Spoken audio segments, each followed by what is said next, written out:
Abraha ने कहा, मैं तुम्हारे खुदा के घर को इस रुए जमीन से मिटा दूंगा, उसकी ईंट से ईंट बजा दूंगा। जब कासिद ये पैगाम लेकर हजरत अब्दुल मुत्तलिब के पास पहुंचा तो आपने कहा, क्या हुआ, आने दो उसे, खुदा का घर है, खुदा उससे खुद ही निमट लेगा।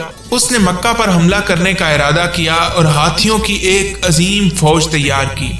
अब्राहा पूरे गैज़ो गज़ब के साथ जब काबतुल्लाह की तरफ बढ़ा तो उसका सबसे बड़ा हाथी महमूद रुक गया। हजरत अब्दुल मुत्तलिब ने देखा कि एक जानिब से परिंदों का एक स्याह लश्कर नमूदार हुआ है। वो अबाबील का लश्कर था। हर नन्हे परिंदे की चोंच और दोनों पैरों में एक एक कंकर था। अबाबील के उस लश्कर ने अब्राहा के लश्कर पर पत्थरों की बारिश कर दी। उन परिंदों ने ऊंचाई से उन पत्थरों को छोड़ा जो कि इतनी तेजी से जमीन पर पहुंचे कि जिस किसी को भी लगते गोली की तरह उसे चीरते हुए पार निकल जाते। देखते ही देखते पूरा लश्कर नेस्तोनाबूद